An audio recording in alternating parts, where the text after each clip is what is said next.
Bismillah.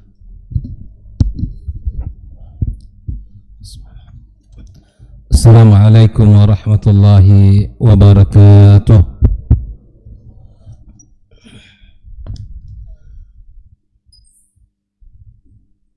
Innal hamdalillah nahmaduhu wa nasta'inuhu wa nastaghfiruhu wa nastahdihi wa na'udzu billahi min shururi anfusina wa sayyiati a'malina may yahdihillahu fala mudilla lahu wa may yudlilhu fala hadiya lahu asyhadu an la ilaha illallah wahdahu la syarika lah wa asyhadu anna muhammadan abduhu wa rasuluh sallallahu alaihi wa ala alihi wa ashabihi wa man sara ala nahjihi wa istanna bi sunnati ila yaumiddin. Qala ta'ala ya ayyuhalladzina amanu ittaqullaha haqqa tuqatih wa la tamutunna illa wa antum muslimun. Rabbana hab lana min azwajina wa dhurriyyatina qurrata a'yun waj'alna lil muttaqina imama. Amma ba'd, kaum muslimin dan muslimat, al-hadirin wal hadirat, al-musyahidin wal musyahidat, saudara-saudari bil khusus di kota Siak dan dimanapun berada yang mengikuti kajian kita, rahimani wa rahimakumullah. Alhamdulillah, kita bersyukur pada Allah Subhanahu wa taala, malam ini kembali Allah izinkan kita melanjutkan pembahasan kita tentang pendidikan anak dalam timbangan Al-Quran dan Sunnah Nabi Sallallahu Alaihi Wasallam. Mudah-mudahan Allah berikan kepada kita taufik untuk bisa menjalankan tugas-tugas kita, menunaikan amanah besar yang Allah berikan kepada kita, yaitu memberikan pendidikan, pengawalan serta kasih sayang. Di samping kita memberikan kebutuhan secara zahir, menyiapkan tempat, menyiapkan segala hal yang dibutuhkan untuk dimakan dan diminum ataupun yang dipakai. Ada tugas yang lebih pokok dari itu semua, bagaimana kita menjaga mereka, menyelamatkan diri kita dan mereka dari neraka Allah Subhanahu wa taala. Salawat dan salam semoga senantiasa kita ucapkan kepada kekasih kita Rasulullah sallallahu alaihi wasallam. Mudah-mudahan kita mendapatkan syafaatnya pada hari kiamat kelak. Malam ini kita akan membahas satu sub pembahasan yang sangat penting. Kalau saya melihat bahwa poin yang akan kita bahas ini adalah poin yang ke-11, perkara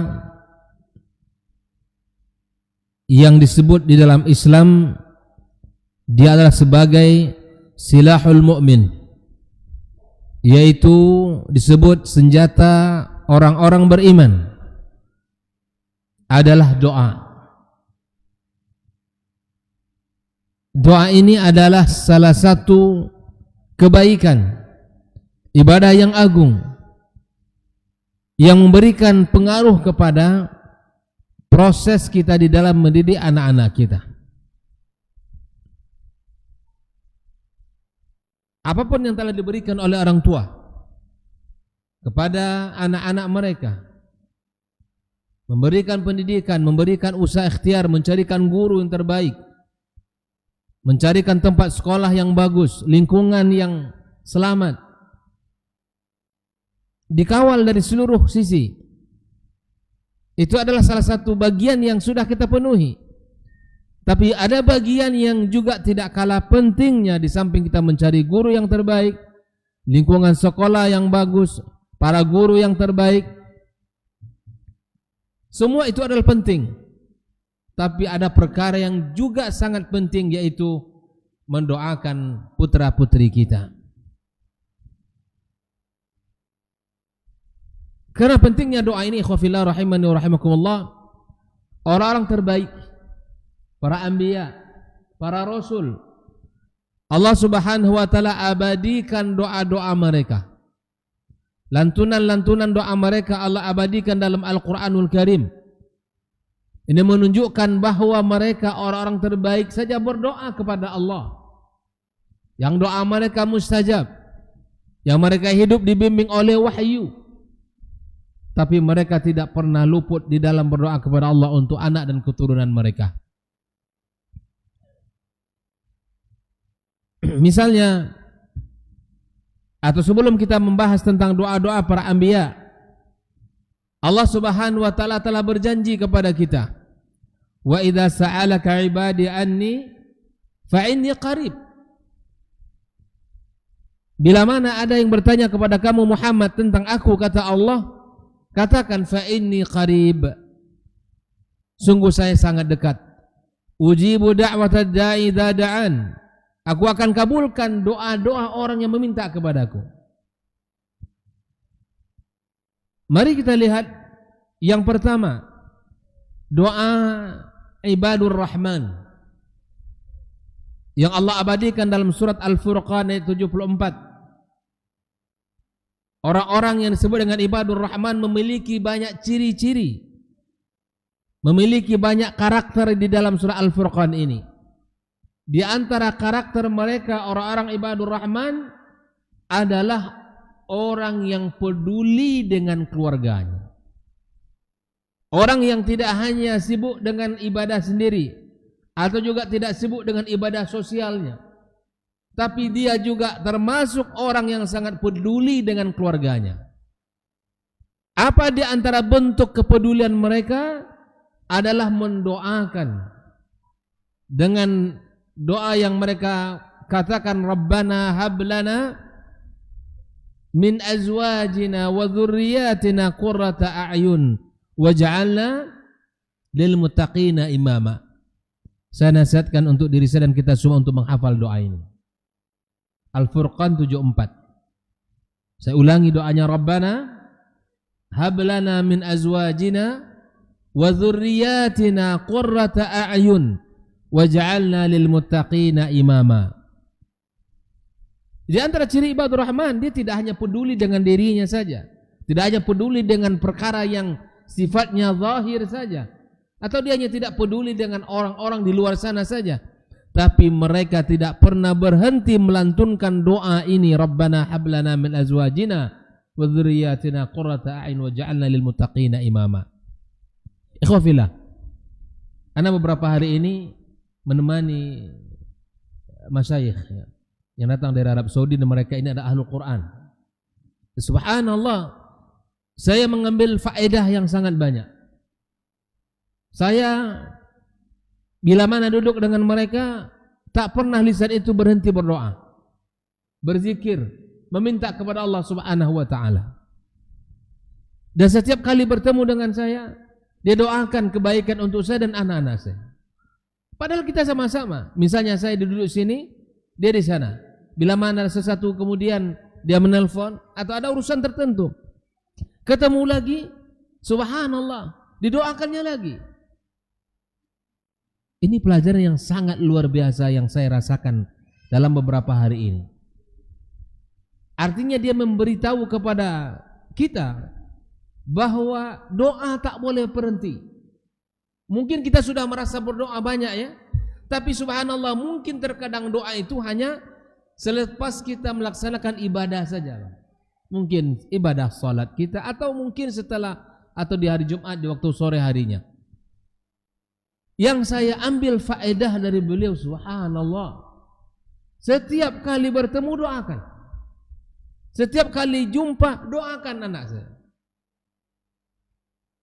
Ini kata beliau, kita tidak tahu doa mana yang Allah ijabah.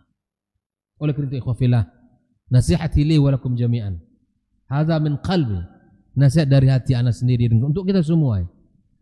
Kapanpun ada kesempatan untuk berdoa kepada Allah, doakan kebaikan untuk kita, doakan kebaikan untuk putra putri kita. Ini faedah yang anda rasakan ya, subhanallah ya. kebaikan-kebaikan yang dia juga menceritakan apa yang dia rasakan dari doa orang tuanya. Menceritakan ada salah seorang ikhwah, dia menceritakan tentang pengaruh doa seorang ibu, mobil khususnya ibu.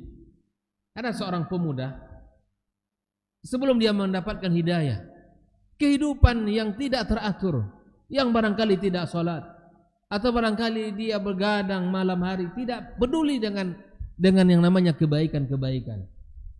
Tetapi apa kata beliau? Bahwa ibunya tidak pernah berhenti berdoa, Allahumma ja'al hudatan muhtadin. Terus dibaca doa oleh ibunya. Subhanallah.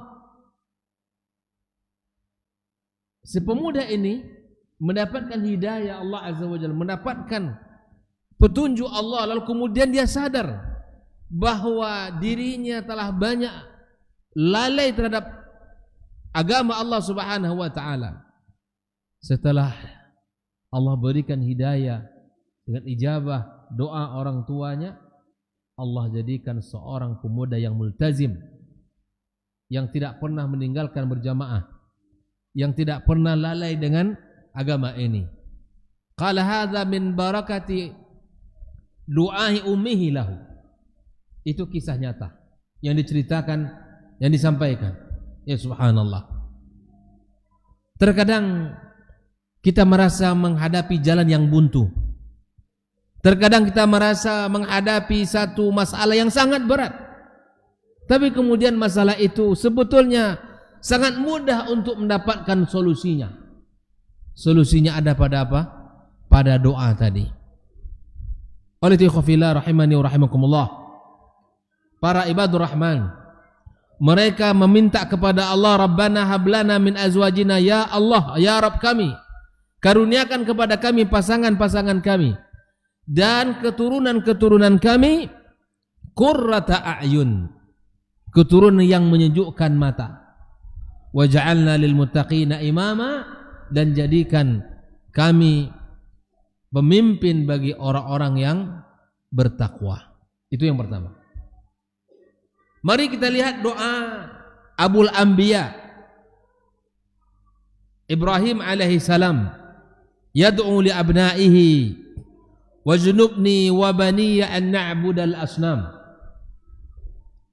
Silakan dibuka nanti surah Ibrahim itu ayat 34 sampai ayat 35, 36, 37, 38, bahkan sampai 39, sampai 40. Itu untayan doa Nabi. Berarti habis ini dibuka Al-Qur'annya. Mulai dari ayat 34 sampai 40. Itu adalah untayan doa yang sangat indah dari seorang kekasih Allah, Nabi Ibrahim alaihi salam. Mulai dia meminta kepada Allah agar Allah jadikan negeri Mekah yang ia tempati, yang ia tinggalkan anaknya Ismail bersama ibunya Hajar, dijadikan negeri yang aman. Hal yang pertama diminta oleh Allah agar Allah jauhkan dia dan keluarganya dari kesyirikan. Ini penting, Pak. Barangkali lantunan doa ini jarang. Orang minta sehat, minta rezeki, minta panjang umur, minta apa lagi? Minta anak. Banyak sekali keinginan duniawi kita. Tapi subhanallah, kita tidak, atau mungkin jarang, berlindung kepada Allah dari satu perbuatan yang sangat zalim, yang Allah benci, yaitu kesyirikan. Mintalah perlindungan kepada Allah agar Allah jauhkan kita dari kesyirikan, dan Allah jauhkan pula anak keturunan kita dari kesyirikan. Wajnubni wa bani an na'budal asnam. Doa Nabi Ibrahim juga, ayat Ibrahim ayat 40. Rabbi ja'alni muqimas salati wa min dzurriyyati. Ya Allah, ya Rabbku, jadikanlah aku dan keturunanku orang-orang yang mendirikan salat. Itu dia, minta sama Allah, Pak. Ikhtiar memang kita lakukan sebagai seorang ayah, mendidik mereka, memberikan ya, pendidikan terbaik bagi mereka. Tapi yang namanya hidayah itu bukan di tangan kita. Kalaulah seandainya hidayah itu di tangan manusia, Nabi Nuh alaihissalam awalur rasul, tetapi anaknya tidak menikmati hidayah. Nabi kita alaihi salatu wassalam, andaikan hidayah itu di tangan manusia, maka dialah orang yang berbahagia dengan mendapatkan hidayah yang masuk ketika pamannya ketika ditawarkan tentang Islam, dia tidak bisa. Padahal di backup habis, diberikan support habis oleh pamannya, pembelaan yang luar biasa. Sampai Nabi SAW mengatakan, Qul la ilaha illallah, katakan wahai pamanku, agar aku bisa jadikan hujah di sisi Allah Azza wa Jalla kiamat. Tapi sampai pada akhir hayat tidak mengatakan kalimat tersebut. Ini menunjukkan hal ini, bukankah ini membuat sedihnya Rasulullah? Iya, membuat Nabi kita SAW sangat bersedih. Sehingga Allah hibur dengan satu kalimat apa? Innaka la tahdi man ahbabta, walakinna Allah yahdi man yasha.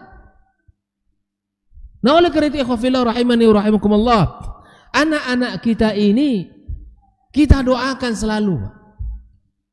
Habis salat kita doakan, di waktu-waktu mustajab kita doakan, antar azan dan iqamat kita doakan. Dimanapun dan kapanpun, jangan pernah berhenti berdoa untuk mereka. Karena kita tidak tahu doa mana yang Allah ijabah. Dan saya melihat sendiri beberapa hari yang saya ceritakan tadi. Saya ini ya subhanallah, minta agar Allah terima ibadah kita, minta agar Allah berikan kepada kita karunia. Dan ini orang Arab ya, memang berbeda dengan lisan kita. Orang Arab selalu, hati mereka selalu terkuat, tersambung kepada Allah Subhanahu wa taala. Dia juga menceritakan tentang salah seorang yang dia juga termasuk dai yang berkeliling ke Afrika. Ya, berkeliling ke Afrika. Ya, ada seorang yang menceritakan bagaimana seorang dai yang berbakti sama orang tuanya, yang dia tidak melepaskan orang tuanya.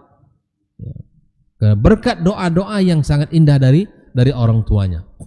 Baik. Doa yang ketiga ikhwafillah rahimani wa rahimakumullah. Setelah doa ibadur rahman dan surah Al-Furqan 74, Nabi Ibrahim dan surah Ibrahim ayat 35 sampai ayat 40, ada doa Nabi Zakaria alaihi salam di dalam surat Ali Imran ayat 38. Siapa yang tahu doanya? Nabi Zakaria doanya apa? Qala Rabbi habli min ladunka zurriyatan tayyibata innaka. Itu doa Nabi Zakaria alaihi salam. Kita tahu Nabi Zakaria ini termasuk nabi yang telat mendapatkan keturunan. Dikatakan bahwa dia di usia 100 tahun. Bahkan Allah ungkap bagaimana bahasa dia, bahwa badan sudah mulai melemah, rambut sudah mulai memutih, tenaga sudah mulai hilang, istri mandul. Bagaimana mungkin aku mendapatkan keturunan? Maka disitulah Allah menunjukkan kasih dan sayangnya kepada Zakaria alaihissalam. Karena Allah jika berkehendak cukup mengatakan kun fayakun. Allah berikan keturunan. Diriwayatkan Nabi Zakaria alaihissalam itu berdoa bukan sebentar, bukan setahun, bukan 2 tahun, bukan 3 tahun. Dikisahkan kalau beliau menikah di usia 30 tahun, di usia 100 baru mendapatkan keturunan. Dan seorang nabi tentu tidak akan pernah berhenti berdoa kepada Allah Azza wa Jalla. Apa pelajaran bisa kita ambil dalam masalah bab doa ini? Atau dalam kebaikan secara umum?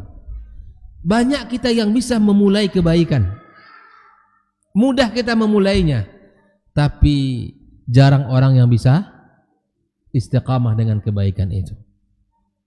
Jarang orang yang bisa terus continue di dalam melakukan kebaikan. Banyak orang yang memulainya, berbagai macam ibadah yang ia mulai, tapi tidak bisa konsisten dan terus terjaga sampai ya dengan waktu yang cukup lama. Zakaria mengajarkan kepada kita agar kita tetap istiqamah dan tidak pernah berhenti di dalam melakukan kebaikan.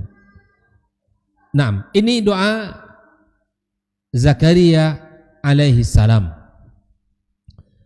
Berikutnya ada doa dari istri Imran.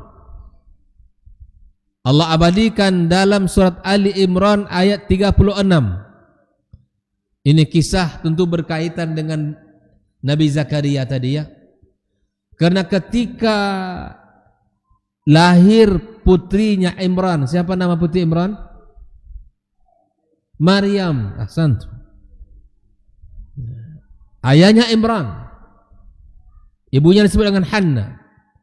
Ketika Imran meninggal dunia, lahirlah putri ini. Yang awalnya mereka menginginkan anak ini adalah anak laki-laki. Karena diinginkan nanti akan mengurus Baitul Maqdis. Tentu yang mengurus masjid laki-laki. Karena tidak ada batas. Kalau perempuan ada masanya tidak bisa ya, mengurusnya. Tetapi subhanallah, mereka minta anak laki-laki tapi Allah berikan anak perempuan. Apakah ibunda Maryam kecewa? Apakah dia bersedih? Apakah hilang kepercayaannya kepada Allah? Tidak. Kata dia, Allahu a'lamu bima wada'at. Allah yang tahu hikmah dari yang aku lahirkan ini. Itu pelajaran bagi kita ikhwafillah. Barangkali kita menginginkan sesuatu tapi yang datang lain dari di luar keinginan kita. Pastilah Allah menginginkan hikmah dari kejadian itu semuanya. Nah, setelah lahir Maryam, apa kata dia? Wa inni sammaituha Maryam. Aku beri nama dia Maryam. Dikasih nama oleh ibunya.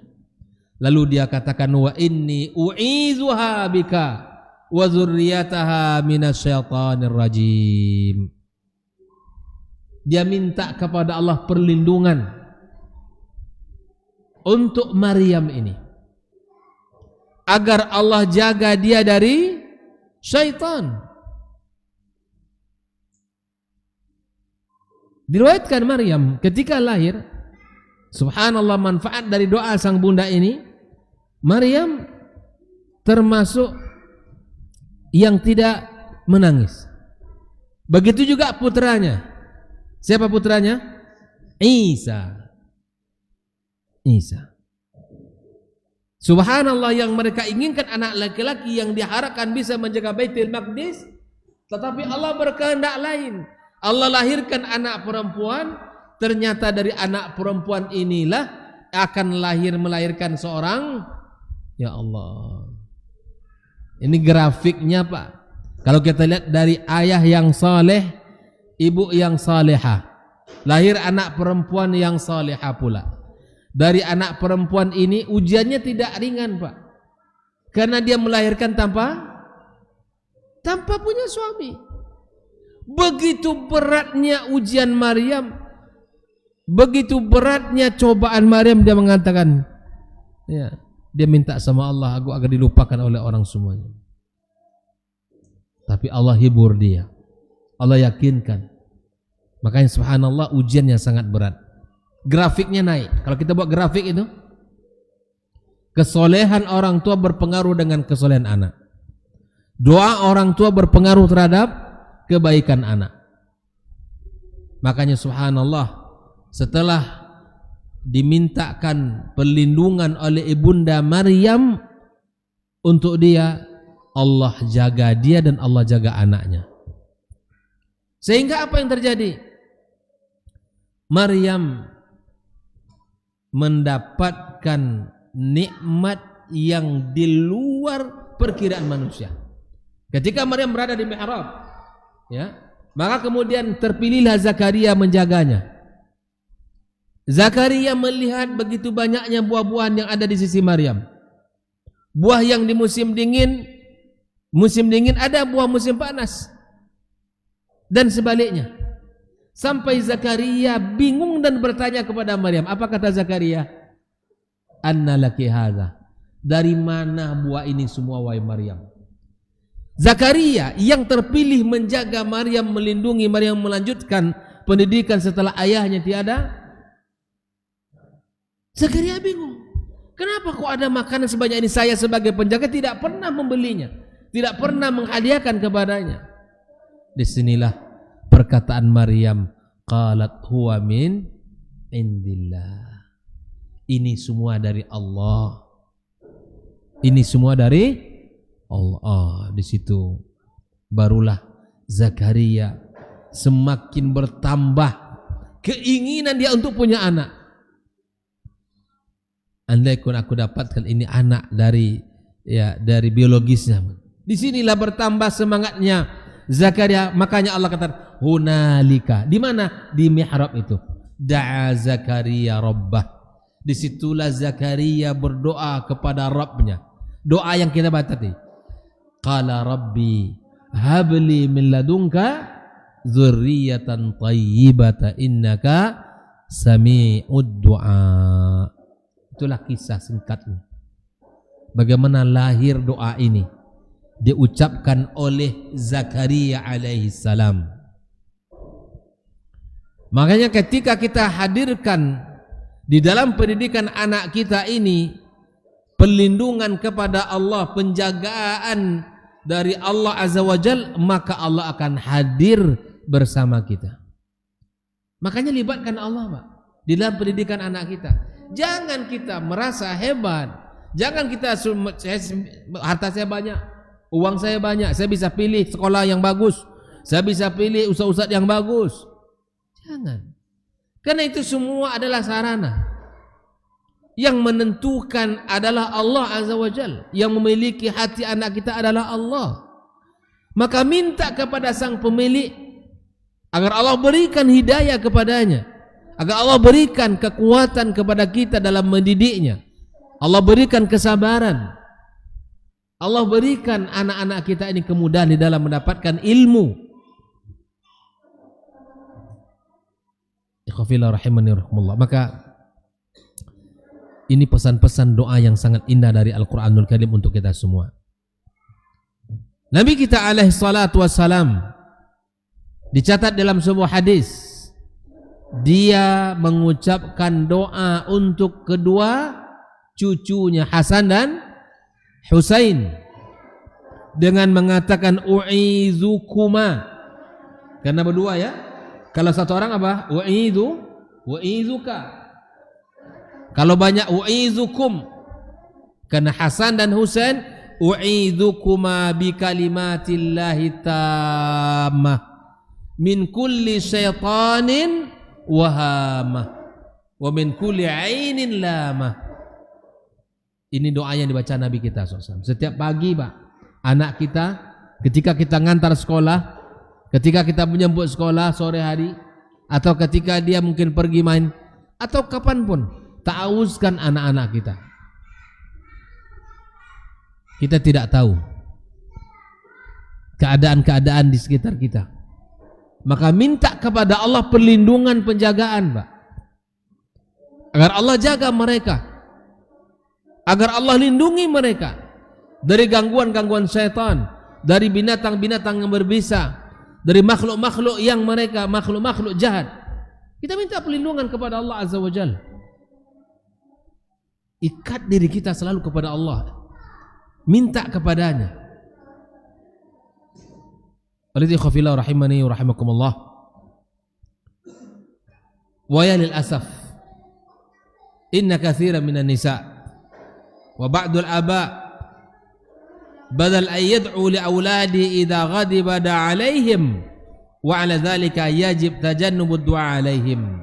Kata Syekh, hal yang sangat menyedihkan kita, baik itu terjadi pada kaum wanita maupun bapak-bapak, di saat mereka emosi marah kepada anak-anak mereka, mereka mendoakan keburukan. Ini hal yang menyedihkan, kata Syekh, akan membahayakan dalam hidup mereka, karena doa kita ini sangat mustajab. Nabi kita alaihi salatu wassalam mengatakan, Thalathu da'watin mustajabat. 3 doa yang mustajab. Da'watul mazlum, doa orang-orang yang terzalimi. Hadari ya ikhwan. Orang-orang yang terzalimi bila mana mereka mengangkat tangan kepada Allah meminta ya Rabb, Allah kabulkan. Yang kedua da'watul musafir. Doanya orang-orang yang safar itu mustajab. Yang ketiga da'watul walid liwaladih. Doa orang tua terhadap anak-anak mereka. Mustajab ya kawan. Mustajab. Dan kita harus yakin itu bahwa doa itu mustajab dan doa kita diijabah Allah. Kata para ulama, tidak ada ruginya kalau kita berdoa. Karena setiap doa pasti diijabah. Walaupun bentuk ijabah Allah kepada kita terkadang tidak sesuai dengan apa yang kita inginkan. Kita sudah tahu ya, bentuk pengabulan doa itu ada 3 ya kan? Yang pertama apa? Apa? Langsung dikabulkan. Yang kedua, diberikan kita penjagaan dari musibah. Yang ketiga, disimpan, ditabung di akhirat. Sehingga ada riwayat mengatakan yang ditabung itu nanti jauh lebih baik dari yang diminta. Sampai dia mengatakan, kenapa dikabulkan di dunia? Ikolah manusia. Diubay, tidak cukup. Ditabungkan nanti nyesal pula yang ketika dikasih di dunia ini. Kenapa? Karena yang ditabung itu lebih baik. Yang Allah berikan untuknya nanti di hari kiamat. Oleh karena itu ikhwafillah, nasihat untuk diri kami dan kita semua, tolong jangan sampai kita mendoakan yang tidak baik untuk anak-anak kita. Ibu-ibu tolong jaga lisannya. Semarah apapun kita kepada anak kita, ya, kesalahan yang dilakukan olehnya, tolong jangan pernah kita mendoakan yang tidak baik. Doakan kepada minta kepada Allah doa-doa yang baik. Nabi kita melarang, la tad'u ala anfusikum, jangan kalian doakan buruk untuk diri kalian. Ada enggak orang yang mendoakan keburukan untuk dirinya? Mungkin saja, Pak. Dia sudah merasa putus asa dari rahmat Allah, bisa jadi mendoakan keburukan untuk dirinya. Wala tad'u ala auladikum, kata Rasul, jangan kalian doakan keburukan untuk anak-anak kalian. Doakan kebaikan. Seperti mana kita sampaikan kisah Abdurrahman Sudais, pernah kita sampaikan. Qala asabatni da'watu ummi. Akibat bahwa doa saya menjadi imam ini adalah keberkahan dari doa ibu saya. Biasalah anak-anak kecil terkadang main-main, terkadang ya rajin, terkadang banyak pula main. Uqsim billah, aku bersumpah ya atas nama Allah, aku doakan semoga engkau menjadi imam Masjidil Haram. Jadi itu doanya banget. Kita minta sama Allah SWT. Orang Arab kan begitu ya. Dan subhanallah, anak terus terangnya dalam beberapa hari kemarin tuh istifadah yang luar biasa yang mendapatkan dari masyarakat itu. Kalau diam berzikir, kalau bertemu doa, diam berzikir, ketemu doa, ya Allah SWT. Kita teorinya sudah lama tahu, tapi begitu anak lihat prakteknya langsung di depan mata, subhanallah. Inilah qudwah itu. Merasa malu sendiri, subhanallah. Diam, zikir. Kalau bicara yang baik, diikutkan dengan doa untuk diri dia, untuk kaum muslimin, untuk itu yang anda rasakan begitu indahnya, ya. Kenapa? Da'watu akhihi an dhahril ghalbi mustajab. Doa seorang saudara terhadap saudaranya mustajab. Mustajab doanya. Oleh karena itu khafillah, kata Rasulullah, jangan kalian doakan keburukan untuk diri kalian. Jangan doakan keburukan untuk anak-anak kalian. Wala tad'u ala amwalikum, jangan kalian doakan keburukan untuk harta-harta kalian. Ada enggak ya? Misal bawa mobil atau motor, ya, ada keperluan yang mendesak, Tiba-tiba motor macet, mogok.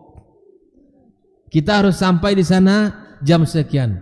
Motor mungkin saja lisan ini akan mendoakan keburukan untuk motornya. Bisa jadi. Wana copek. Ya. Tadi baik-baik aja dia kan, pas dengkol dalam mulai. Ya subhanallah. Bisa jadi orang kan mendoakan kalau imannya tidak ada, mendoakan keburukan untuk harta dia. Bukankah itu harta dia? Iya. Tapi bisa jadi lisannya ini tidak terkontrol di dalam mengatakan sesuatu. Maka oleh karena itu kata Nabi SAW, wala tad'u ala amwalikum, la tuwafiqu min Allah sa'ah yas'al fiha ata'an fastajibullahu. Tidak ada satu waktu, satu masa bila mana dia berdoa kepada Allah, waktu itu Allah ijabah doanya. Allah ijabah doanya. Ya subhanallah. Ikhwafillah. Wa kam min insanin da'a li auladi wa tadarra fi sahur wa nashada rabba jalla wa ala sami'ud du'a mujibul muttar. Betapa banyak orang yang melakukan hal itu. Bangun di tengah malam bermunajat kepada Rabbnya. Allah yang mendengarkan doa-doa kita, rintian-rintian kita. Fastajaballahu du'aahu wa aslaha lahu waladahu wa dzurriyyatahu. Allah ijabahkan doanya, Allah perbaiki dirinya dan keluarganya. Jangan diabaikan senjata ini karena memiliki pengaruh yang luar biasa. Oleh itu ikhwafillah, fayajib kata Syekh taharril awqat al-munasibah lid-du'a. Kita mesti menjaga waktu-waktu mustajab untuk berdoa. Kita sudah tahu itu. Di sini dijelaskan, wa Nabi Umamah taqila ya Rasulullah ayu doa ya asma. Abi Umamah menceritakan, wahai Rasulullah, kapan doa yang paling didengar Allah? Semua doa didengar Allah ya. Atau kapan doa yang paling mustajab? Apa kata Rasulullah jawabannya? Jauful lailil akhir. Apa itu? Nah, ketika malam tinggal sepertiganya. Ini tempat orang beriman untuk melabuhkan seluruh permintaan. Apa saja permintaannya? Apa saja permintaannya? Di situ adalah waktu yang sangat-sangat indah untuk berdoa. Andaikan kata para ulama, ya, para raja-raja tahu dan anak-anak raja tahu bagaimana ketenangan hati saat beribadah kepada Allah, bagaimana kenyamanan hati saat kita tadaruk kepada Allah, mereka akan cambuk kita untuk mendapatkan, masih akan cambuk kita. Kata mereka. Bayangkan. Ini tidak bisa diungkap dengan bahasa. Bahasa kita terbatas untuk mengatakan keindahannya. Coba rasakan. Barangkali baru kita, ya ketika Ramadan kemarin ya, masing-masing kita Masya Allah punya waktu di 10 terakhir ya beriktikaf di malam hari. Bagaimana indahnya kita bermunajat. Ini nasihatilakum ikhwan, jangan pernah kita tinggalkan malam itu. Karena dulu para ulama, orang-orang ya, para as-salafus saleh, ketika malam tiba itu mereka gembiranya bukan main. Sehingga mereka sampai bersenandung, laqad jaa waktu sururil mu'min, telah datang waktu kegembiraan orang-orang beriman. Jadi kacamata yang dia pakai kebahagiaan. Mereka memandang malam itu adalah waktu yang sangat indah bermunajat kepada Allah Azza wa Jalla. Oleh karenanya ikhwafillah, jangan sampai kita tinggalkan ibadah yang sudah kita bangun selama 1 bulan penuh, qiyamul lail. Di 20 awal kita menghidupkan setelah Isya dengan tarawih, itu qiyamul lail. Dan kita laksanakan witir, kita tutup malam kita dengan witir. Tapi mungkin ada yang menambah di sepertiga malamnya. Bila mana 10 terakhir kita beriktikaf. Ada iktikaf di sini. Azan. Baik. Kita dengarkan azan dulu. Baik.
أشهد أن لا إله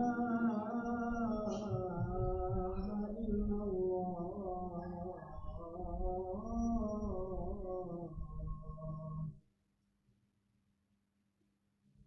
أشهد أن محمدا رسول الله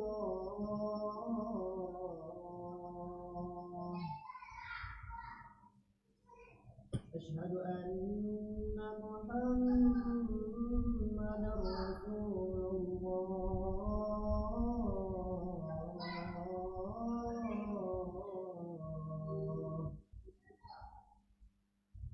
حي على الصلاة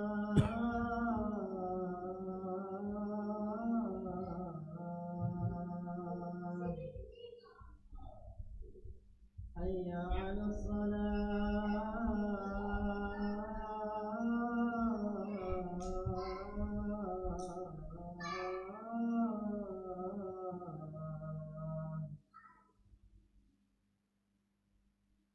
حي على الفلاح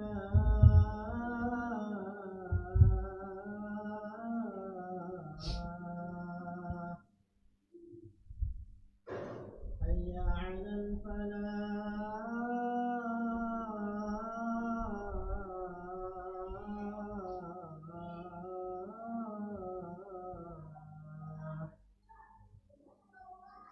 الله أكبر الله أكبر لا إله إلا الله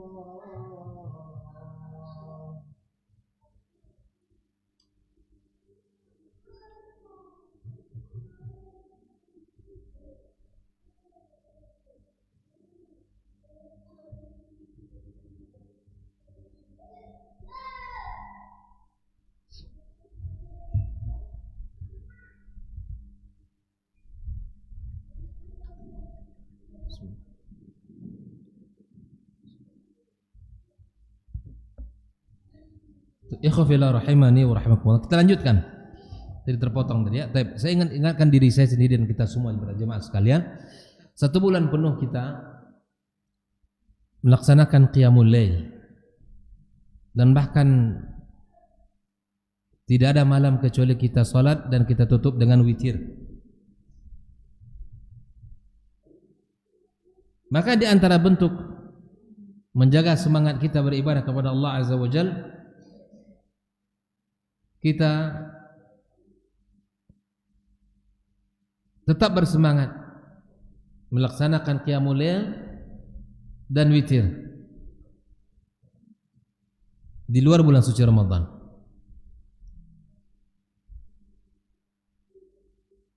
Ada keadaan yang sangat menyedihkan kita.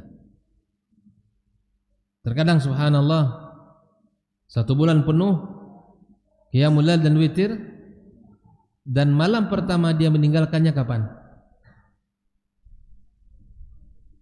Malam hari raya. Subhanallah. 1 bulan penuh dia qiyamul lail, dia witir. Malam pertama dia meninggalkan salat malam, dan malam pertama dia meninggalkan witirnya malam 1 Syawal itu. Seakan salat malam dah selesai juga dengan berakhirnya bulan suci Ramadan. Ya billah. Ini kondisi yang sangat menyedihkan kita. Nah, oleh kerana itu ya khufillah, kita pertahankan sebisa yang bisa kita lakukan. Saya yakin ya khufillah, kalau kita tidur kita agak cepat, insyaallah dengan niat-niat kita akan mudah terbangun. Sekira jam 4 kita sudah bisa bangun, jazakumullah khair. Kita bangun, kita salat 2-4 rakaat, 2 rakaat atau 4 rakaat atau 6. Jangan lupa kita witir. Bahkan Ahmad Ibn Hanbal tidak menerima persaksian orang yang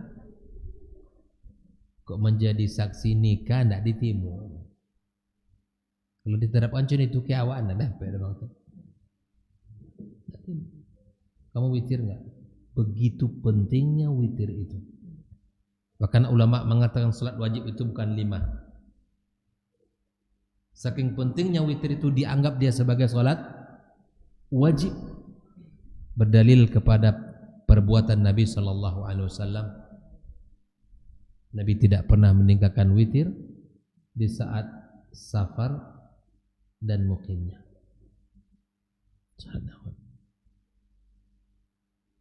Kita sudah tahu semua, boleh di awal malam, boleh di akhir malam. Bila mana rasanya badan kita agak letih, sebelum kita tidur,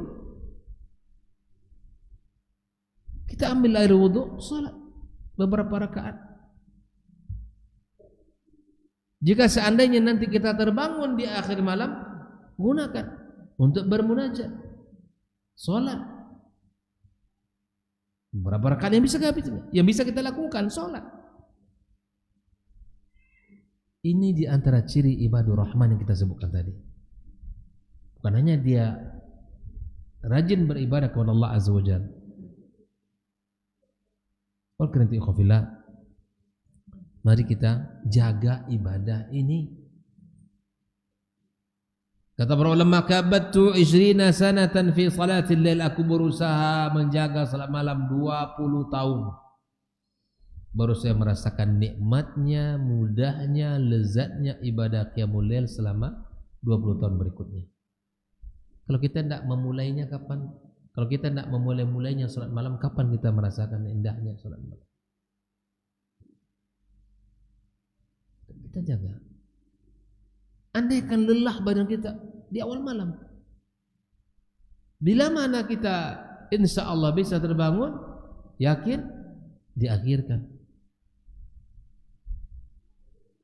Indah kalau kita praktekkan apa yang disampaikan oleh Rasulullah SAW. Maka ketika ditanya ay doa asma, doa yang mana yang paling mustajab, qala jawful lailil akhir.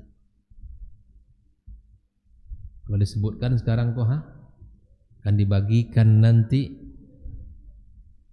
emas dan mutiara, ya. Ditanya kapan? Nanti ketika sepertiga malam. Kira-kira kita mau enggak? Saya yakin ikut kita semuanya, ya, ikut kita semuanya. Karena nampak tahu kita harganya emas dan mutiara itu. Tapi karena doa ini tidak kita merasakan betapa pengaruhnya dalam hidup, makanya kita tidak banyak berdoa. Oleh karenanya, ketika Allah Subhanahu wa taala bukakan pintu-pintu kebaikan untuk kita, bersegera kita. Di antara nasihat para ulama salaf kita, ya, bila mana Allah bukakan pintu-pintu kebaikan kepada kita, maka bersegeralah kita melakukannya. Kenapa? fa innaka la tadri mata yughlaqul bab. Karena engkau tidak tahu kapan pintu itu akan ditutup Allah. Jelas. Kalau Allah bukakan di antara ikhwah ini hatinya cenderung untuk salat malam. Kalau Allah bukakan di hati ikhwah ini untuk bersedekah, sedekah. Kalau Allah bukakan keseriusan menuntut ilmu. Karena kita tidak tahu kapan pintu itu akan ditutup Allah Subhanahu wa taala. Ikhwafillah. Yang kedua, kapan waktu doa yang paling mustajab? Fi duburis salawatil maktubat, di akhir salat yang wajib. Di sini kapan maksudnya? Ada yang mengatakan fi akhir ba'da tahiyyati qabla salam. Setelah kita membaca at-tahiyyat sebelum salam. Ada yang mengatakan bahwa secara selesai salat fardu secara umum dan doa setelah ibadah apapun yang kita kerjakan, maka doa kita mustajab. Setelah ibadah kita kerjakan, doanya mustajab. Dari Abu Hurairah, dia menceritakan qala Rasulullah sallallahu alaihi wasallam, aqrab ma yakunul 'abdu min rabbih wa huwa sajid fa aktsirud du'a. Kata Rasulullah sallallahu alaihi wasallam, waktu seorang hamba yang paling terdekat dengan Allah kapan? Ketika dia sujud. Fa'aksirud du'a, perbanyaklah doa. Minta kepada Allah. Allah Karim, Allah Jawadun Karim, Allah Maha Pemurah, Allah Dermawan. Logikanya begini, ketika ada orang baik yang kita kenal dan setiap orang yang meminta kepadanya dia beri, bagaimana prasangkaan kita kepadanya? Pasti sangat yakin dia akan beri. Apalagi ini kepada Khaliq Al-Ghani Al-Karim, yang maha kaya, yang maha mulia, yang maha pemurah.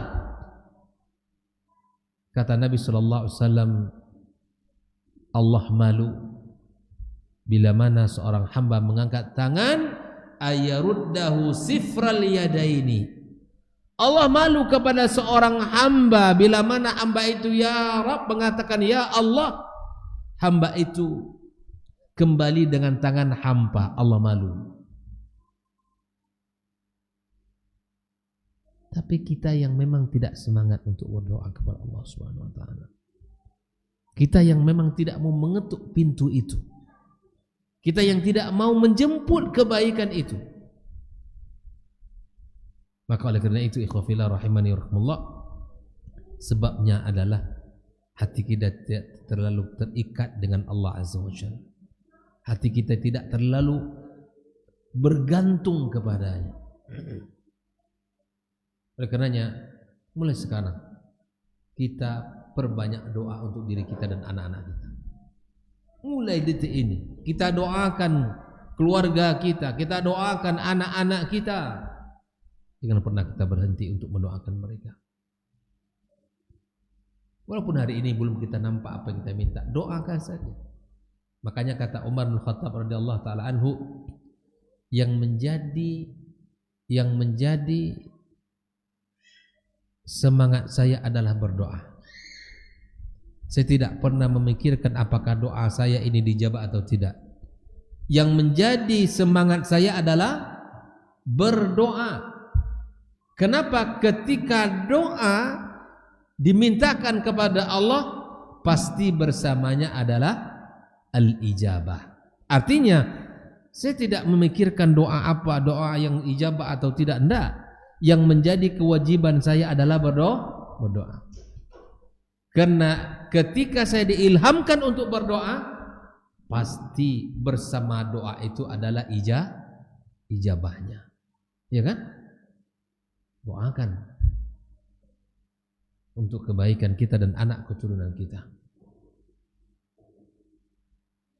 Allahumma fat auladana wa banatina min su'. Ya Allah, jagalah anak kami, laki-laki kami, anak perempuan kami dari segala keburukan. Allahumma barik lahum fi dinihim wa dunyahum. Ya Allah, berkahi mereka di dalam agama mereka dan dunia mereka. Allahumma ja'alhum qurrata 'ainin li. Ya Allah, jadikan mereka itu penyejuk mataku. Allahumma hadi qulubahum. Ya Allah, berikan petunjuk ke hati mereka. Allahumma aslih ahwalahum. Ya Allah, perbaikilah keadaan mereka. Allahumma ja'alhum hudatan muhtadin. Ya Allah, jadikan mereka ini orang-orang yang mendapat petunjuk dan memberikan pula petunjuk kepada orang. Allahumma ja'alhum min ahlil Quran. Ya Allah, jadikan anak-anak kami ini orang-orang yang ahlil Quran. Kita baca doa-doa para anbiya tadi. Doa ini senjata kita. Doa ini adalah kebaikan untuk kita. Jangan pernah kita berhenti mengadu kepada Allah, merengek kepada Allah Azza wa Jalla, menumpahkan seluruh keadaan hati kita kepadanya. Allah Maha tahu, Allah Maha mendengar, dan Allah malu kalau kita mengangkat tangan meminta kembali dengan tangan yang hampa. Allah malu. Kenali itu dalam diri kita, camkan dalam diri kita, sehingga kita bersemangat untuk berdoa kepada Allah Subhanahu wa taala. Oleh karenanya ikhwafillah taharra awqatil ijabah. Kita cari waktu-waktu, kita jaga waktu-waktu yang mustajab. Seperti hari Jumat tadi, asna' safar, ketika dalam safar, wasiyam, ketika kita berpuasa, wa nuzulil ghais al-amtar, ketika hujan turun. Ibta'id an mawani'il ijabah, maka jauhkan perkara-perkara yang membuat doa kita ditolak Allah. Seperti apa? Ka'akil haram, seperti makan dari sumber yang haram, walibsil haram, memakai pakaian yang haram.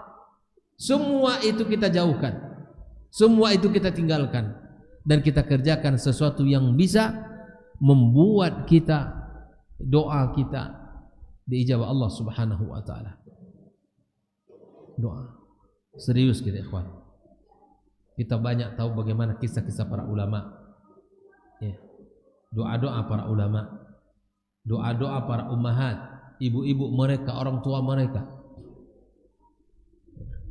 Kita tahu kisah Imam Bukhari. Masih ingat kisah Imam Al-Bukhari? Bertahun-tahun ibundanya meneteskan air mata, tak terhitung jumlah air mata yang sudah tumpah. Karena Imam Bukhari kecil, tidak melihat. Tidak melihat. Allah berikan ujian di matanya. Bayangkan. Tetapi tidak ada batas bagi hati seorang ibunya untuk minta kepada Allah yang Maha Karim. Belasan tahun dia berdoa, tak terhitung jumlah air mata yang tumpah, mengadu setiap malam kepada Allah Azza wa Jalla, sampai dia bermimpi kesembuhan mata anaknya. Usia belasan tahun lebih kurang Imam Bukhari sembuh matanya. Ketika sembuh, dia katakan, aku bernazar, aku wakafkan anak ini di jalan Allah. Dia bimbing betul-betul Imam Bukhari kecil sampai dia mendapatkan banyak ilmu. Sang ayah pun berkomitmen, wahai putraku, katanya, tidak satu butir pun yang haram masuk ke dalam perutmu. Allah. Maka wajar Imam Bukhari melahirkan sebuah kitab yang paling sahih setelah kitabullah. Ijma' ulama, tidak ada khilaf di situ. Sahih Al-Bukhari adalah min ahsan wa afdal wa asahil kutub ba'da al-Quranul Karim. Di hadis Nabi sallallahu alaihi wasallam. Apa yang membuat dia sampai kepada puncak itu? Bukan karena juhudnya, bukan karena usahanya, tapi salah satu bentuk pembuktian Allah terhadap doa orang tua. Bayangkan,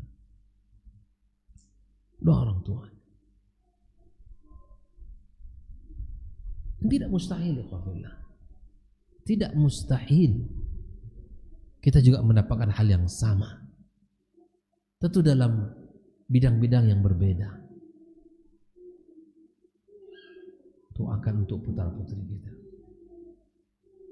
Ustadz, anak saya selalu membuat hati saya bersedih. Sedih mana antara kita dengan hati kita dengan hati Nuh alaihissalam? Kesalahan yang dibuat anak kita tidak sampai seperti kesalahan yang dibuat oleh putra Nuh alaihissalam. Hancur mana hati kita atau hati Nabi Nuh alaihissalam dengan kekufuran putra beliau. Di saat kufur, di saat banjir, bencana besar, azab di depan mata, dia tetap mengatakan, ya bunayyarkam ma'ana. Wahai putraku, kesayanganku, kesini nak, naik bersama kami ke dalam bahtera. Kurang apa Nabi Nuh dengan doanya untuk anak-anaknya? Panggilan sayang tetap masih. Yang terkadang kita tumpah aja air enak, atau pecah mungkin piring, gelas kita, marah kita bukan main. Bahkan tak jarang ada orang tua yang keluar dari lisannya doa-doa yang tidak baik. Oleh itu mari kita belajar. Disinilah kita akan merasakan betapa pentingnya kita duduk dalam majelis ilmu, belajar tentang keluarga, belajar tentang ilmu yang sangat penting ini, agar kita tahu berbenah. Barangkali kita sudah salah langkah di dalam mendidik anak kita, kita tarik mundur, kita benahi bersama. Makanya subhanallah, tipe-tipe orang tua ini macam-macam. Ada orang tua yang disebutkan yang terlalu dominan kepada putra-putrinya. Apa maksud dominan ini? Ada orang tua yang tipenya semua serba diatur anaknya. Bukan tidak boleh diatur, mengatur boleh. Saya mendapatkan kondisi itu. Saya baca kitab, saya dapatkan prakteknya dalam kehidupan masyarakat melalui pertanyaan-pertanyaan. Terkadang anak itu untuk pakai baju, dia yang menentukan bajunya. Terkadang untuk duduk makan saja, kamu di sini tempatnya. Bukan tidak boleh, tapi itu sesuatu yang serahkan kepada anak-anak kita. Kalau main, kamu harus main ini. Ya namanya permainan semuanya bisa saja dilakukan oleh anak-anak kita. Coba kita dulu, semua kita mainkan. Tidak cukup waktu dari pagi sampai sore. Bukan hanya subhanallah kita, tapi ada orang tua yang seperti ini, sehingga apa yang terjadi? Ada mustiqati binafsi, anak itu hilang rasa pedenya, hilang kepercayaan dirinya. Ada orang tua yang memandang anak itu hanya sebagai objek yang wajib taat kepada orang tua dalam seluruh keadaan. Makanya biarkan anak-anak itu memilih sesuatu yang, misalnya pakai ini, pakailah. Memakai ini mah makanlah. Selama itu halal, selama itu baik untuk kesehatannya, makan. Saya mau tidur di sini, silakan duduk.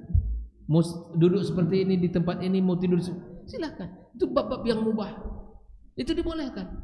Tapi bila mana berprinsip agama, itu kita wajib mesti mengajarkan. Tidak boleh apa kata dia. Tapi yang sifatnya kehidupan, yang sifatnya adalah muamalah, yang sifatnya hal-hal, ya silakan. Dan tidak melanggar aturan Allah Subhanahu wa taala. Akhirnya apa? Ada mustiqah. Anak itu tidak merasa memiliki kepercayaan diri, tidak memiliki semangat, dia terus diatur. Tapi ada pula orang tua yang tipenya tidak peduli dengan anak. Ada juga kayak itu, yang tidak mau tahu dengan anaknya. Ya kan, mau sholat lah, mau main lah, mau belajar tidak belajar terserahlah. Ada juga seperti itu, tidak peduli. Nah kita inilah, kalau belajar itu tahu kita kapan kita harus ngobrol, kapan kita harus marah. Ustaz nggak boleh marah, boleh. Siapa bilang tak boleh marah? Nabi SAW ketika ada anak di zaman itu, ya, Di zaman itu ibunya menitip anggur disampaikan ke Nabi sallallahu alaihi wasallam, tapi anggur itu tidak disampaikannya, dimakan cik dia. Ibunya tahu dan kemudian dijewer telinganya. Ini menunjukkan ta'dib penting. Dalam pendidikan tidak ada hukuman, tidak bisa berjalan. Tapi hukuman itu mesti sesuai dengan kadar. Ketika seorang anak kecil nampak oleh Nabi, sampai aduan ke Nabi, anak ini selalu melempari batu ke kurma. Di kota Madinah kan banyak kurma tuh. Anak ini lempar terus kurma. Ngadulah orang pemilik kurma ke Nabi sallallahu alaihi wasallam. Apa kata Rasulullah? Nak, kenapa engkau lempar? Nabi tidak langsung memarahi. Kau aja, tidak ada tempel enggak. Kenapa kamu lempar? Nak? Apa kata dia? Saya lapar ya Rasulullah. Allah. Nabi ingin tahu alasannya. Saya lapar ya Rasulullah. Kalau kamu lapar, ambil yang jatuh, nak. Jangan lempar yang di atas. Nabi tidak langsung memarahi. Makanya dalam hukuman Islam itu bertahap. Bila mana anak tidak tahu kalau itu kesalahan dikerjakan oleh dia, itu tidak boleh kita hukum. Anak melakukan satu kesalahan, dia tidak tahu itu salah, maka tidak boleh kita hukum. Kata para ulama, solusinya kita kasih tahu. Oh, tidak boleh nak, itu tidak boleh. Contoh ngambil barang orang, dia tidak tahu kalau itu tidak boleh misalnya. Kita belum pernah ngasih tahu, dia belum pernah dengar dari guru. Kamu tahu nggak kalau ngambil barang orang itu nggak boleh? Nggak tahu ya. Sekarang ayah kasih tahu. Di dalam agama kita nggak boleh kita ngambil barang orang tanpa izin. Sudah cukup. Oleh itu jangan diulangi. Kalau kamu ulangi lagi, berarti kamu salah. Itu satu. Kalau anaknya tidak tahu, tidak boleh dihukum kalau dia melanggar. Yang kedua, kalau anaknya sudah tahu, kemudian dia lupa. Kalau itu ada sebuah kesalahan, itu sifat tabiat manusia. Maka di sini kita harus cari tahu kenapa kamu lakukan. Kalau anak tadi dia tahu melempar kurma itu salah, tapi katanya dia Nabi tidak langsung marahi. Nabi kasih tahu, Nabi kasih ingat, jangan kamu lakukan lagi. Yang ketiga kata para ulama, kalau dia sudah tahu tapi tetap dia lakukan, lalu kemudian disinilah kita baru tahapannya ada. Nabi SAW tidak langsung memarahi. Malah karenanya ikhwafillah, sekali lagi di dalam konsep pendidikan Islam sangat lapang. Berikan anak-anak kita kapan kita harus duduk, kapan kita harus marah, kapan kita harus ngobrol, kapan kita harus makanya subhanallah teman-teman yang sudah anaknya sudah masuk usia-usia dewasa, belajar dari Nabi Ibrahim alaihissalam. Kisah Ibrahim menyampaikan pertanyaan kepada Ismail ketika dia bermimpi, fanzur maza tara, kan begitu kata Nabi Ibrahim. Ketika Ismail sudah menginjak usia dewasa, Allah memerintahkan kepada Ibrahim untuk menyembelihnya. Ibrahim mengatakan kepada putranya, fanzur maza tara, bagaimana pendapat kamu wahai anakku. Di sini Ibrahim meminta pendapat kepada Ismail alaihissalam. Qala if'al ma tu'mar, lakukan wahai ayahku. Udah. Dialog ini diambil pelajaran oleh para ulama, dipetik hikmah. Ketika anak sudah mulai menginjak usia-usia dewasa, maka jadikan seperti orang yang bersahabat dengan dia. Anak di usia itu secara psikis dia nggak mau dikerasi, diperlakukan seperti itulah. tapi ajak dia ngobrol, ajak dia untuk diskusi. Ada sesuatu ide, bagaimana pendapat abang, bagaimana pendapat kakak, ajak dia ngobrol. Itu pelajaran dari kisah Nabi Ibrahim kepada Ismail alaihissalam. Berbeda dengan anak-anak yang sebelum balik. Itu sangat berbeda perlakuan kita. Apalagi anak-anak di bawah usia tamyiz. Berbeda lagi ketika anak di usia 0 sampai 2 tahun, beda lagi.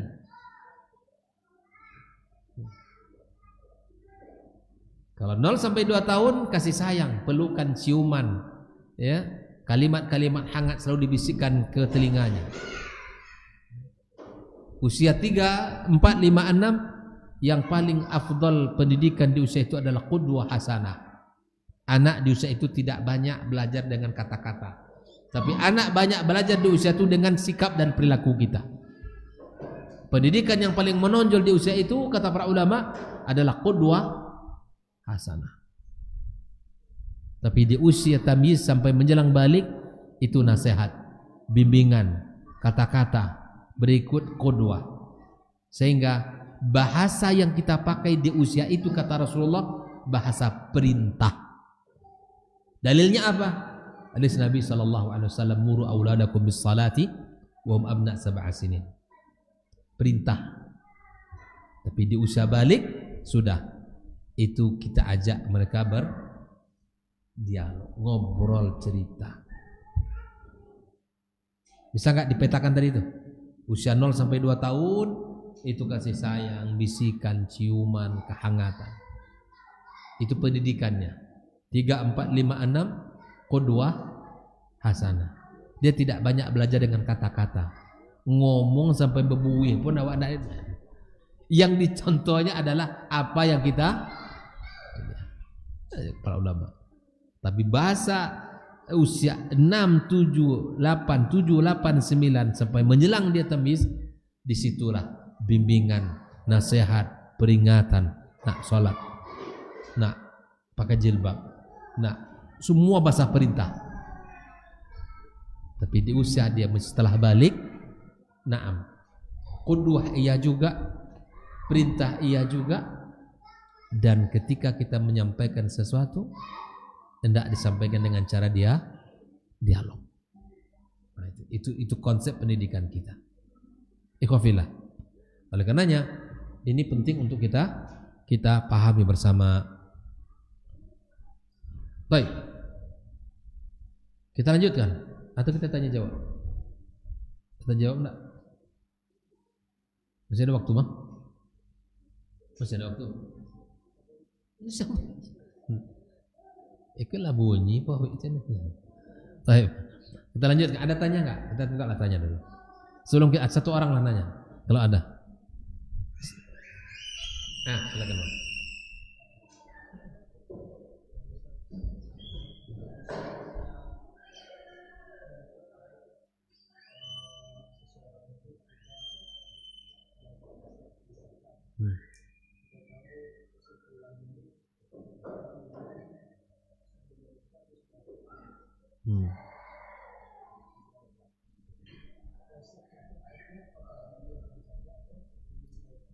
Nah, subhanallah, ini salah satu yang memang sesuatu yang penting untuk kita jaga, ya.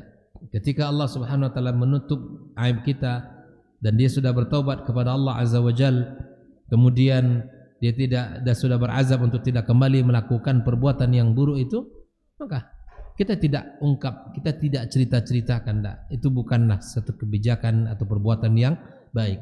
Tapi biarkan saja berlalu. Biarkan, jangan kita buka aibnya, jangan kita ceritakan. Ya, orang yang sudah bertobat kepada Allah Azza wa Jal, orang yang sudah menyesali perbuatannya dan berazam untuk tidak kembali, sudah. Kita tidak membuka-bukaannya, kita tidak mencerita-ceritakannya. Allah sudah tutup aib itu. Allah sudah maafkan ketika dia sudah bertobat kepada Allah Subhanahu wa taala. Oleh karena itu, ikhwafillah rahimani rahimullah, ini pesan yang sangat penting untuk kita jaga bersama, ya. Ketika seseorang yang sudah terlanjur melakukan satu perbuatan, lalu kemudian dia sudah bertaubat, menyesali dan tidak mau kembali melakukan itu, nampak iltizam di dalam kehidupannya, menjaga diri dan menjaga agamanya, menjaga akhlaknya, sudah. Semoga Allah Subhanahu wa taala Allah berikan ganti yang lebih baik, Allah berikan kehidupan yang lebih mulia padanya. Cukup, tidak perlu kita beberkan karena Allah sudah menutup aib beliau. Allah taala alam. Baik. Ada lagi? Ya.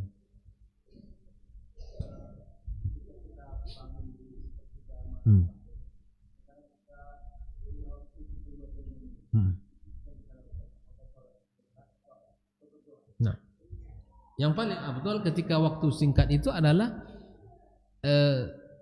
bila mana al-jam'u baina al-hasanat wal ahsan. Misalnya waktu sangat singkat, ya, maka di antara yang bisa kita lakukan bila mana masih bisa satu rakaat, kita lakukan. Kenapa? Karena di dalam sholat kita bisa berdoa. Yang paling afdal di samping berdoa adalah istighfar kepada Allah. Wabil asharihum yastaghfirun. Di waktu sahur mereka banyak beristighfar kepada Allah Azza wa Jalla. Ini ya, kita lihat waktunya. Kalau bisa kita sholat afdal, baik. Karena dalam sholat kita bisa berdoa. Kalau tidak sholat hanya kita berdoa saja. Tapi bila mana kita memungkinkan untuk sholat, kejarkan waktu sholat. Apalagi kita belum sempat witir. Witir ya ikhwan, jangan pernah kita tinggalkan witir itu. Ya. Ilzam, jaga dia, berazam kepada Allah, saya tidak akan pernah tinggalkan witir ini. Kalau kita jujur dengan niat kita, insyaallah Allah akan bantu kita. Yakin. Jujur kita kepada Allah, ya Rabb, minta sama Allah, ya Allah berikan saya kemampuan untuk menjaga witir ini. Ya Allah bantu saya. Allah akan lunakkan hatinya untuk saya. Allah akan bimbing dia. Allah akan bimbing. Oleh karenanya ikhwafillah, jaga. Bila mana memungkinkan bang untuk kita sholat. Karena apa? Dalam sholat kita bisa berdoa kepada Allah Subhanahu Wa Taala. Ya, dan banyak istighfar menjelang. Ya. Maka subhanallah ketika malam tiba, kalau tidak ada hal yang mendesak, sudah istirahat. Biar kita bisa menikmati malam, ya, dengan munajat kepada Allah Subhanahu Wa Taala. Wallahu taala alam. Tafadhal.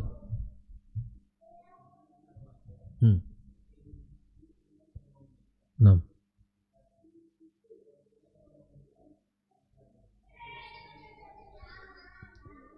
Hukum menikah itu mubah. Ada mubah, ada wajib, ada sunnah, ada haram kondisinya. Mubah kondisinya biasa, dalam artian bahwa ya laki-laki normal. Tapi ada kondisinya adalah kondisi wajib. Ketika kapan? Ketika bila mana dia tidak menikah, waqa' fil haram. Akan terjatuh kepada yang haram, itu sudah wajib hukumnya. Maka kita ya, ini mungkin sudah punya anak bujang semuanya. Kalau anak-anak kita ngobrol masalah nikah, sambut saja. Buka, maksud saya gini, buka cerita itu. Kalau dia sudah nanya-nanya, ya kan? Kalau dia sudah nanya-nanya, teman Nabi itu ada kayaknya anak perempuannya Bibi. Kok ada cina itu? Misalnya kan anak sekarang kan masya Allah. Saya buka sendiri bang. Nah, kalau dia nanya gitu, sambut aja. Emang kenapa begitu?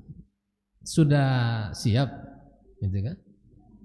Jangan kita anggap itu hal yang tabu. Itu sudah tepat dia bercerita sama kita.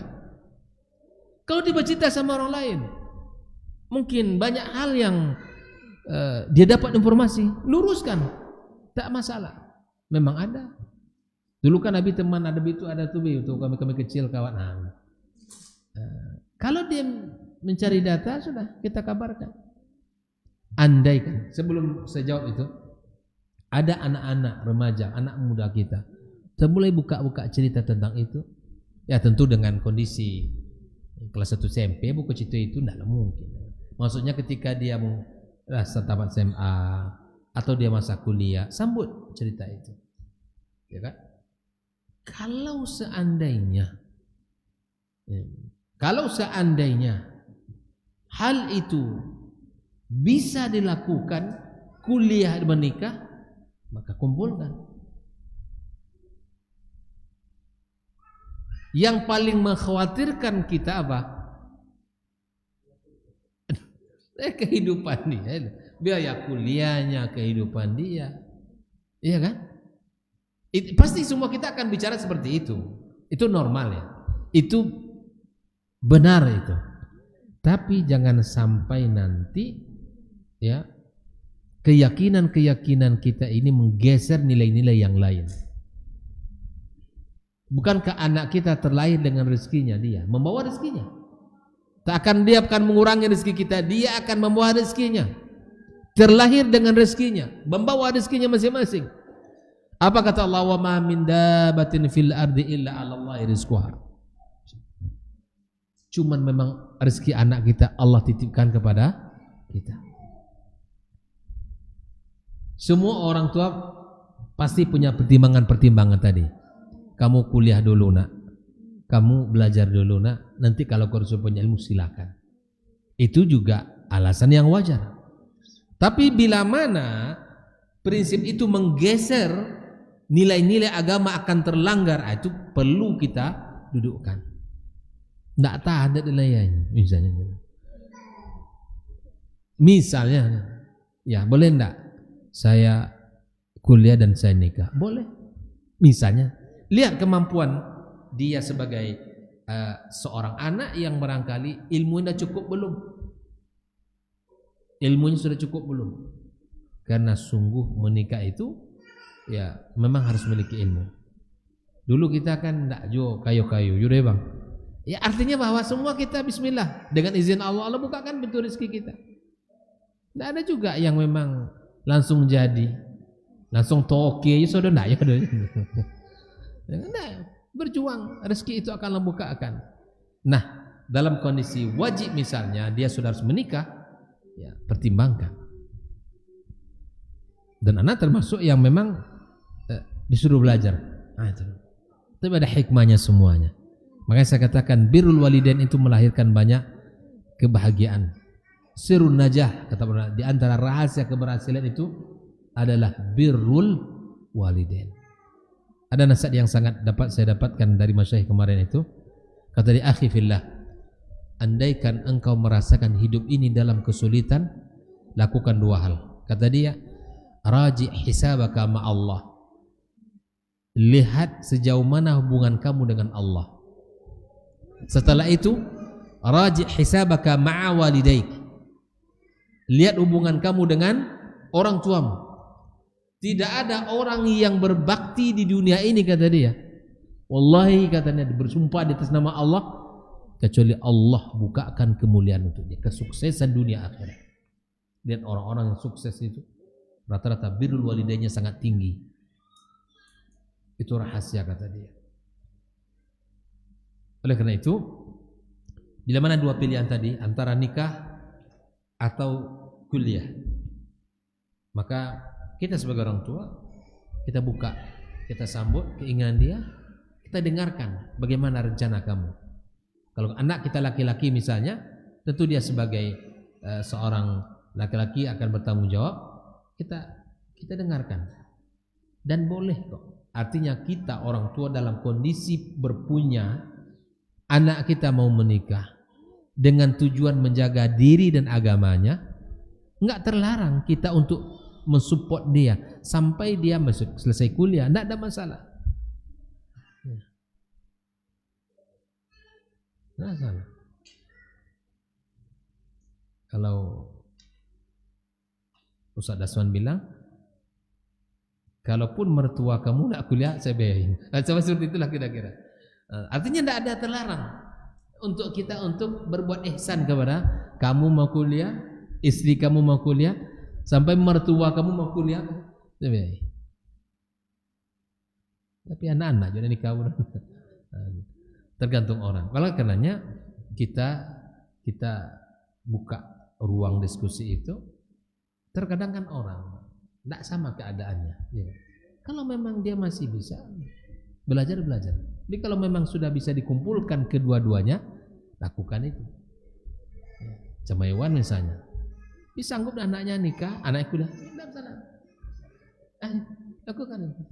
Contohnya, masya Allah. Allah dikeluarkan tanggal langsung. Nah itu tidak ada masalah. Jangan dibuat pemikiran kita sempit. Andaikan kita orang tua berpunya hari ini, ikhwafillah, anak kita dia menyempurnakan separuh agamanya, silakan nak. Kuliah silakan. Ayah akan tetap support sampai pada satu hari nanti dia akan berdiri sendiri dengan ekonominya. Perlu kita siapkan sarana-sarana untuk dia bisa lebih mandiri. Lakukan itu. Itu ya. Jadi lihat kondisinya. Tapi kalau memang maslahat kuliah, lihat lebih baik kuliah dulu. Tapi kalau bisa kedua-duanya, tafadhol. Itu bab keduanya kan kebaikan. Menikah menyempurnakan separuh agamanya, belajar menuntut ilmu juga kewajiban bagi seorang muslim. Allah taala muslim. Ada lagi? Fadhal.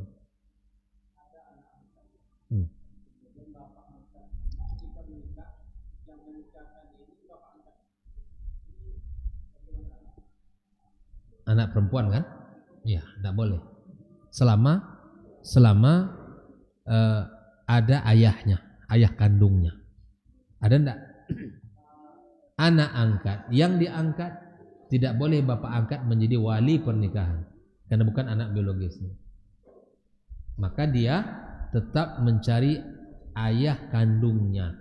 Bila mana tidak ada ayah kandungnya atau saudara kandungnya, maka jatuh kepada wali hakim.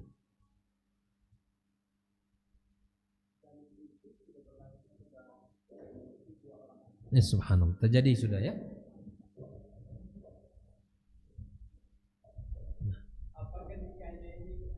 Diulang balik itu. Allah taala alam dalam bab itu ya.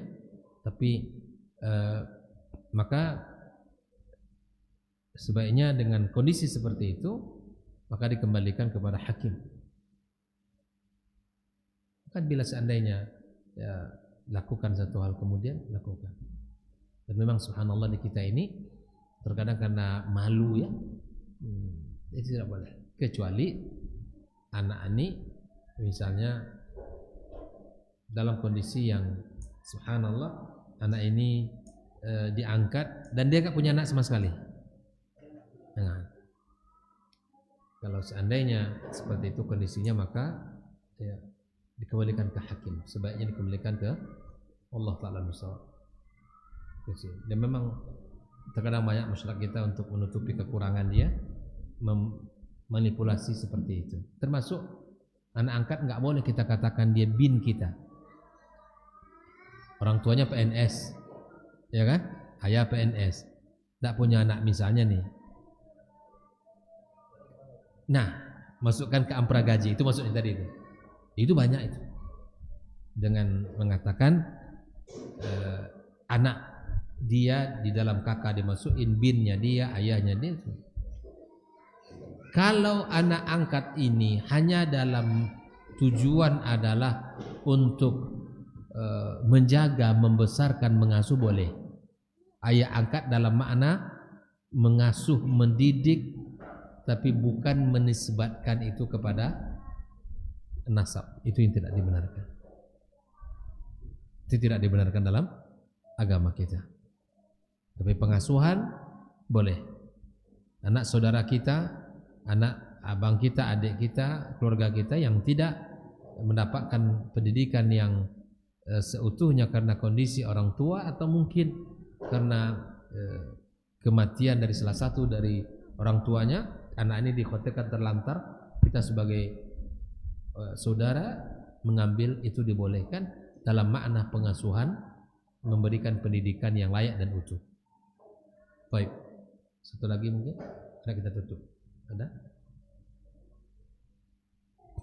Ini pembahasan kalau kita agak panjang sedikit ya. Baik. mungkin saya singkatkan saja pembahasan terakhir kalau tidak bertanya. Kewajiban kita yang berikutnya mengajarkan anak kita kalimat tauhid. Ini diantara tugas kita. Makanya subhanallah Ibnu Abbas mengatakan bila mana anak kita sudah mulai bicara, maka talqin kalimat tauhid kepadanya. Ucapkan la ilaha illallah. Ustaz, apa yang diajarkan dulu? Abi umi mama papa atau la ilaha illallah? Kalimat la ilaha, walaupun anak kita belum bisa ngomong. Oke, itu satu ya. Ummu Sulaim mentalkinkan anaknya Anas, qul la ilaha illallah, qul asyhadu an la ilaha, asyhadu an la ilaha, asyhadu anna Muhammad Rasul. Itu disampaikan, diriwayatkan ya tentang Ummu Sulaim mentalkinkan Anas dengan kalimat itu. Oleh karenanya ikhwafillah, tugas kita sebagai orang tua mengawal kalimat tauhid ini sejak dari kecil sampai dewasa. Kita talkinkan kepada mereka sampai kita ulang-ulang siapa Rabb kamu, siapa Nabi kamu, apa agama kamu, ainallah. Ini boleh diulang-ulang ya. Wa yu'allim hubbas sahabah, mengajarkan cinta kepada sahabat. Wa hubbas salihin, mengajarkan cinta kepada orang-orang saleh ya. Menghafalkan surah Al-Fatihah, menghafalkan surah Al-Ikhlas, Al-Falaq, An-Nas dan sebagainya. Itu tugas kita sebagai orang tua. Nah, oleh karenanya ini yang ke-12, mengajarkan anak-anak kita kalimat-kalimat tauhid, kalimat-kalimat yang mulia dan agung. Allah taala alam, insyaallah kita lanjutkan pada pertemuan bulan depan tentang membiasakan anak-anak kita adab-adab yang baik dan mulia. Barakallahu fikum wa sallallahu ala nabiyyina wa habibina Muhammadin wa ala alihi wa sahbihi ajma'in. Assalamualaikum warahmatullahi wabarakatuh.